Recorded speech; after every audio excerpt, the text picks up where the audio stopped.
Electron affinity.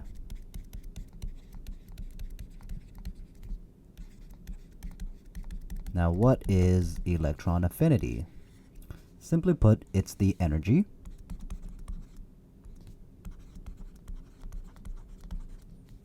that is either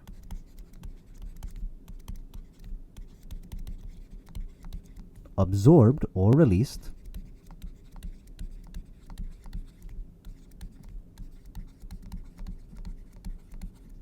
during the addition of an electron.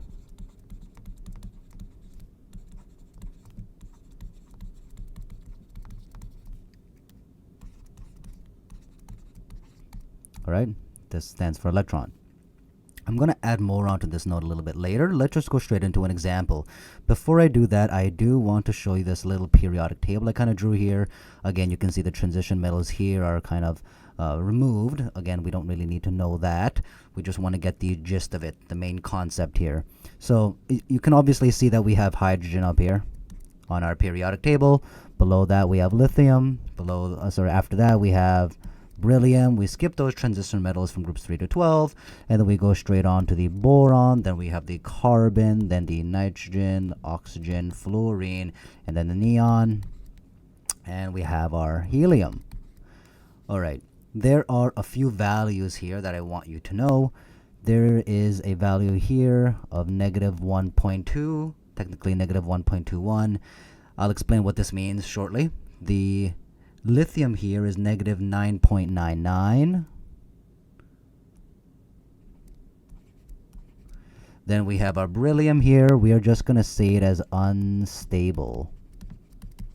All right, unstable. It's going to be a positive value, but let's just leave it as unstable for now. You could also say it's greater than 0. Then we have boron here. This is negative 0.45. Then we have carbon here. It has negative 0.2. Sorry, negative 2. Then we have the nitrogen, again, unstable. Interesting, right? We will definitely look into that further with a few examples. Then we have oxygen here of negative 2.3. Then we have fluorine here. We have negative 5.4. Neon here, also unstable.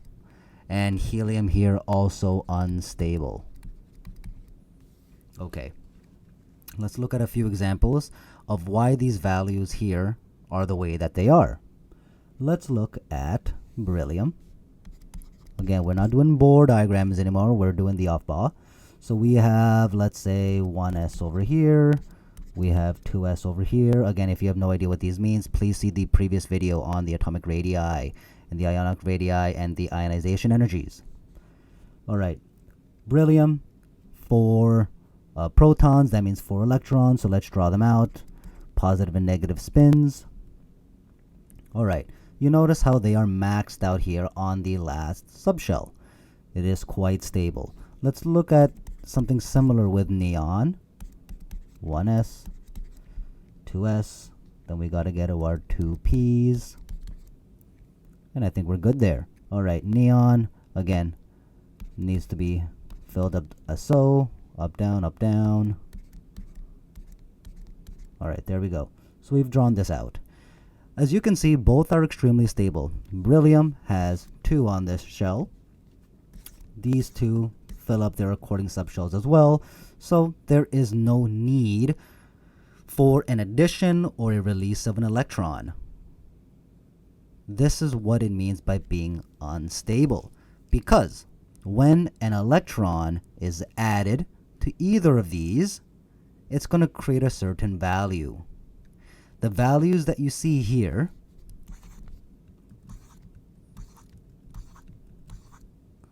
you see how they are increasing as we go towards the right, generally. Okay? With these elements here, the electron affinity is telling us whether or not the beryllium here is going to release any energy to add an electron. That's what it says here. Again, we'll look at the absorbed part a little bit later, but let's just look at the released part, the amount of energy that is released during the addition of an electron.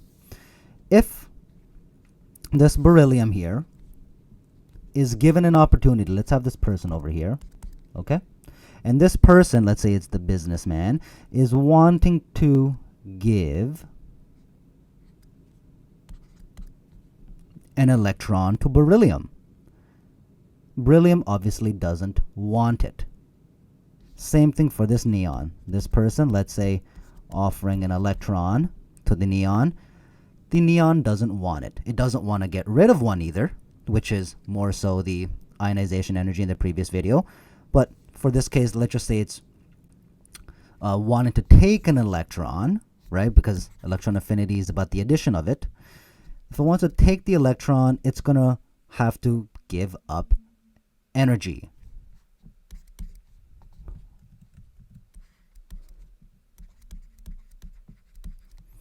Okay? And think of energy as some sort of currency, some sort of money. Would neon want to pay this business person money in the form of energy to take this electron? Neon definitely does not want to do that. What is the point? It is already quite happy. Same thing over here. Would it want to give, so this beryllium, would it want to give energy to this business? No, definitely not. So as you can see, the higher the negative value, the more likely that it is going to be willing to pay energy to take that an electron. So let me show you over here with, let's say, let's do the most extreme example here, fluorine. We got our 1 S's, our 2 S's, and our 2 P's. 1, 2, 3, 4, 5, 6, 7, 8, 9. All right, we have this businessman here trying to give the electron. Obviously, the fluorine really wants it, so it's going to be giving a lot of energy to this person so that the electron can be added here to make it extremely stable.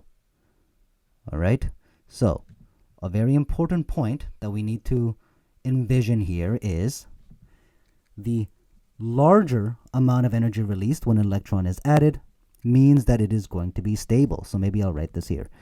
The largest amount of energy released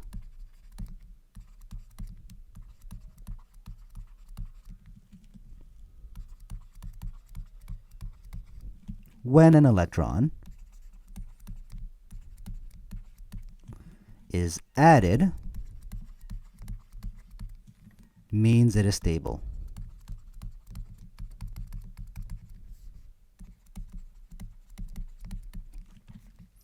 And obviously with our fluorine here, it is a quite large number. Oh, by the way, these values here, okay, all of these values here needs to be multiplied by times 10 to the negative 19 joules.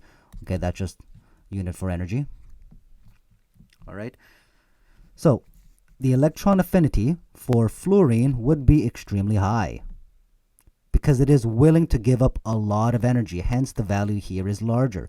So the larger amount of energy that is given off to the businessman to take that electron, it means it is very stable. As you can see, if we add that electron here, it is extremely stable. This electron would be right over there. Now let's have a similar look at another example. Let's look at, the one right beside it. Let's look at the oxygen.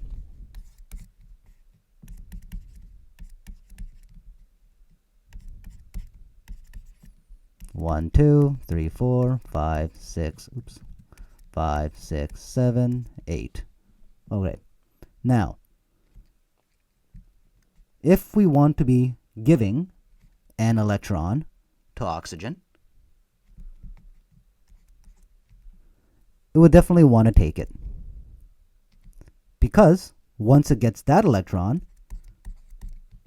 it would also want to get an electron right after that to become extremely stable. Now, this could be arguable that we could say that the ionization energy, the amount of energy required to remove this outermost electron, would be quite low.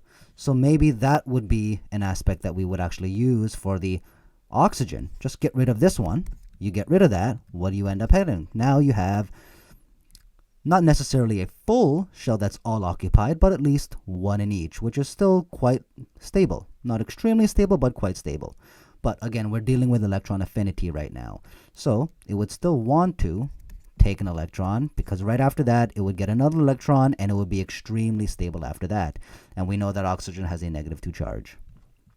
So oxygen, as you can see, still has a relatively high electron affinity. Now, let's do carbon. As you can see, carbon.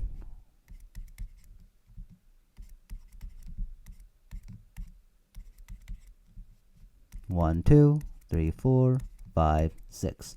Look at carbon. Notice how it is definitely wanting to take an electron, because then it would be pretty much full. Albeit it's only the positive spin electrons that are going to be filling it all up. But as you can see, it's quite balanced on this little teeter-totter that we have over here. So the amount of electrons that it would, the electron that it would take, it would definitely want to give, this person a lot of energy. Is definitely desperate to take that electron. Hence, as you can see, carbon also has a very, very high electron affinity. Again, oxygen, sure, needs to take 2 instead of just 1, right? So why would this also have an extremely high electron affinity? It seems as if when carbon takes this electron in order to become happier, this should be a lot higher than the oxygen. It just makes it seem a lot more happy. However, this carbon, when it received that electron, it would only have 1 per. However, for oxygen, it is so much closer to a full 2, 2, 2, so that it would be extremely stable. So the drive for wanting to become like this neon is extremely high. That is the gold standard. Hence why oxygen also has a relatively high electron affinity. In fact, it's even higher than the carbon. All right. Now, let's look back at this beryllium and this neon. This beryllium and this neon definitely does not want to take an electron. In fact, if this person here wants to give an electron to the beryllium, there's 2 things that could happen. Here, let me erase this here. On the top, let's give it a little bit of space.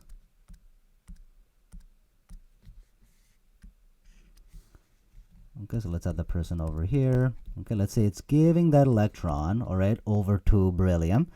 What would need to happen is beryllium definitely isn't going to give energy. It definitely is not going to give any money to this businessman, right? Makes sense. Doesn't want to do that. Just does not make sense. It doesn't need that product. It doesn't need the electron. What beryllium can then do is take energy. It could take energy because it's definitely not going to give energy. It's not going to give money. It'll just take the money. If it is going to receive that electron, it definitely doesn't want it. But if it's going to take it, it's actually going to receive energy. This is where this term comes in, the absorbed. Okay, the amount of energy absorbed. So if it takes that energy, takes that money, then it may take that electron, and the electron might be added. The problem, though, is, look what happens. The beryllium then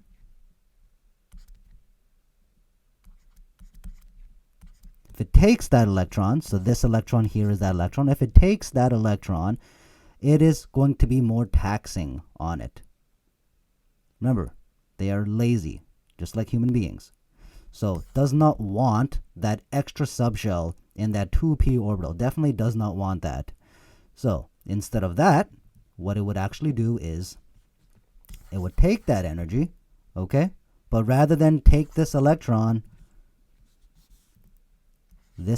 here would be given away. It would lose that electron. Okay? So if energy is needed to add an electron to a neutral atom, the resulting negatively charged ion will be unstable and will soon lose that electron, this electron over here. I'm going to erase all of this here and make that little note. It's very, very important that you understand that. All right, if energy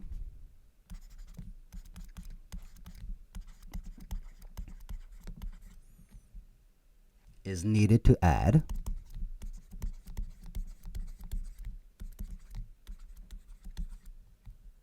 an electron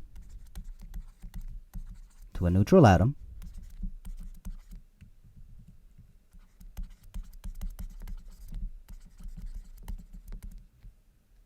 the resulting negatively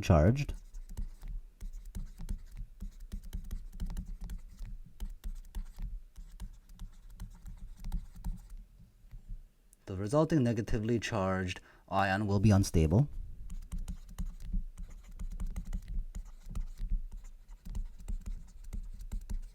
and will soon lose the electron.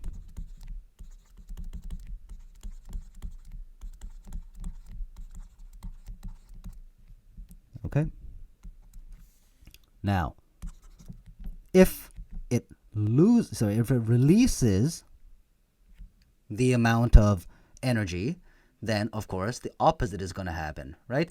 The resulting negatively charged ion will become stable, just like how we depicted here with the oxygen and the fluorine with extremely high electron affinities. So maybe we'll write that down too, okay?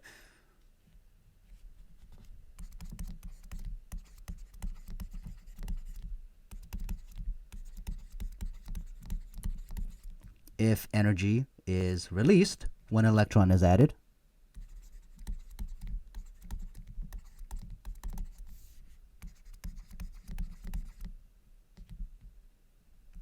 the resulting negatively charged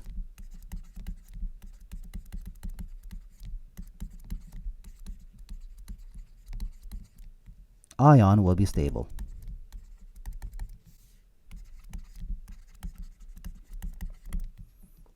Understand? All right. Now let's look at a couple of questions. What is the significance of an element having a positive electron affinity? Is the resulting ion stable or is it unstable? Explain why. Well, we've covered that having a positive electron affinity, so as you can see here with the beryllium, with the nitrogen, neon, and the helium, having a positive electron affinity would result in it being unstable. So the unstable ones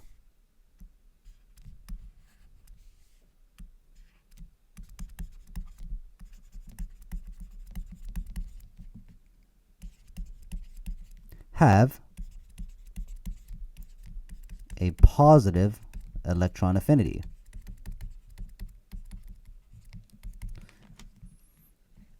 All right? Remember, the berylliums have 2 electrons in its last subshell. Definitely doesn't want to lose any electrons and definitely doesn't want to give away.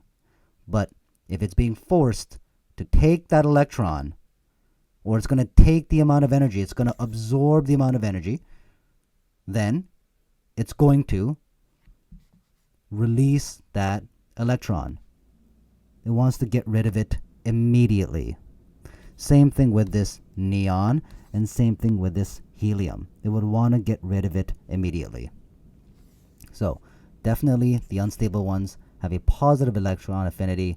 It's not wanting to take that electron. Let's have another look at another. All right. Atoms of what group have the most negative electron affinities? Well, it should be quite obvious that these, the ones under fluorine, so these are group 17, hence they are group 17. These are known as the halogens. Okay, so here, the largest amount of energy is released. So I guess what was written here, the largest amount of energy that is released when an electron is added means it is stable. Okay, so these atoms of group 17, the halogens, have the most negative electron affinities. And remember, the very last subshell, it has this, right? It just needs one more electron for it to become extremely stable and happy. This is why it would have a great electron affinity. Now let's finish off with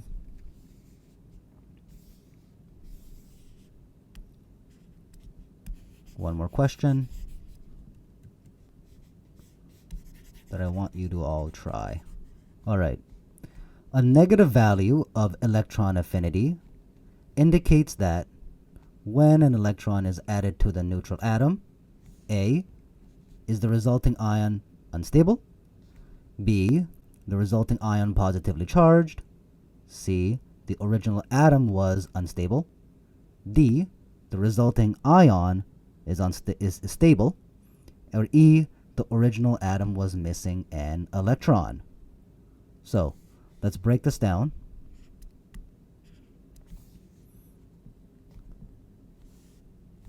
As you can see, a negative value of electron affinity. Negative, higher negative, means that it's wanting to take that electron. It is willing to give up a lot of energy to take that electron. So if it says that the resulting ion is going to be unstable, that's absolutely not true. If it wants to take that electron, so let's say we have something like this,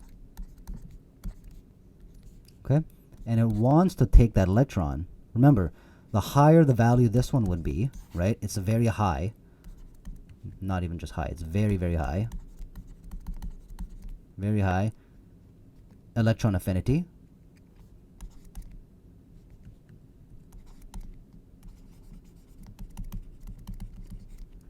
Means that it's going to be a very, very large negative value. So the negative value here indicates that when an electron is added, when it's added over here, the resulting ion is going to be unstable. So if I add that there, it's going to become unstable. Well, this is obviously wrong. It would be extremely stable. Why would it be unstable? Remember, when we look at these electron affinity tables, whenever we add the electron, adding that electron is what that definition is for. The amount of energy that it would be willing to release. So the higher the negative value means that it's going to take that electron. All right. B, the resulting ion is positively charged. That's obviously not true. Reason being is if it was positively charged, it would actually lose that electron. Okay? C, the original atom was unstable. I mean, this could be possible. It could have been relatively unstable, but to what degree? So this one can be a little bit of a question mark. To what degree is it unstable? Is it completely unstable, just like hydrogen, sorry, not hydrogen, hydrogen, lithium, beryllium. Beryllium here would be, sorry, beryllium would be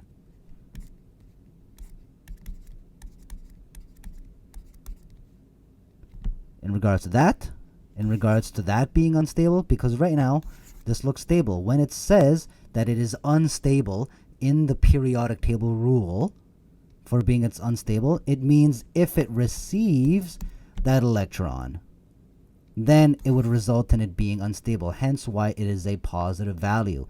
It's not saying that this is unstable right now. This is what I mentioned earlier up here a couple of seconds ago. It's about when the electron is added onto it. The electron affinities are expressed as negative values because energy is released in the form of the formation of the ion. Okay? It's about after it gains the ion. So if this electron is being gained, then of course it's going to result in it being unstable. Right now, this electron, if it is added onto it, it is going to become extremely stable. Understand? So we'll leave this one here for now. We don't know to what degree it means by it being unstable. Last one, D, the resulting ion is stable. I mean, we've already pretty much established that. If you add that electron, it will be extremely stable. After gaining that electron, absolutely. So this one seems to be the right answer. Okay? E, the original atom was missing an electron. Well, if it was missing an electron, then it would have been positively charged. Okay? We add that electron in, right? It wouldn't be positive anymore. It would be quite neutral. So definitely not E. So the answer would be D.